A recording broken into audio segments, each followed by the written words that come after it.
I ordered this Milwaukee impact adapter set after wishing I had it working on some stuck brake rotors. Milwaukee Shockwave advertises absorbing peak torque and preventing braking with this torsion zone, but does that slow down your impact driver, or maybe it just prolongs the impact like a dead blow hammer? Well, instead of scratching my head, I wanted to test it out. A bit of a spoiler, I learned something unexpected during this test. I've used this Neiko set for most of my prior testing, and they work well, nice and compact, but stop at 1/2 and 12 millimeter. So let's compare Neiko versus Milwaukee with a standard socket and a heavier impact socket. Also test with both Ryobi and HyperTough impact drivers. I recently tested the HyperTough and it's surprisingly good. Ryobi and Neiko up first. This is my standard test and it does it in 5.3 seconds. Next, let's go to the full impact setup and it does it in 5.7 seconds. I would expect plus or minus 0.3 of a second from this test, so slightly slower. And using the standard socket, it slows down more to 6.3 seconds. So slower again, but the compact Ryobi is over 9 seconds on this test, so certainly not bad. The standard socket does fit much better and have tighter tolerances than the impact socket. Clearly some play with the impact socket on the adapter forward and back.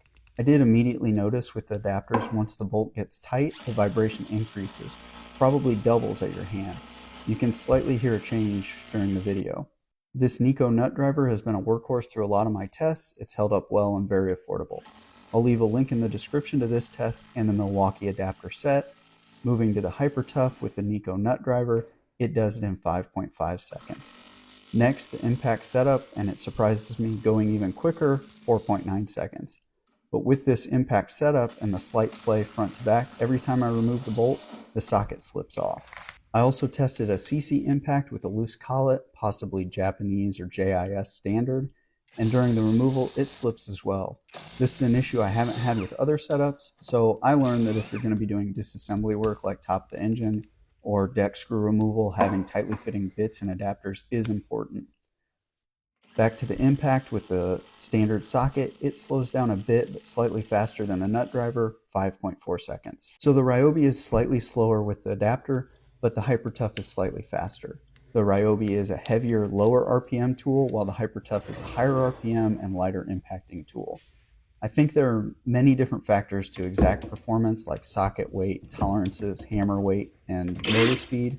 I don't think you will know for every tool and job. I don't think using an impact adapter is really slowing you down. This test is more representative of operation during impacting when the screw is moving. Nut busting could be different, but best to grab the impact wrench to break them free or do it by hand if it's a tightly torqued bolt. Hopefully this information was useful. Thanks for watching. Please check out some of my other videos and consider liking and subscribing.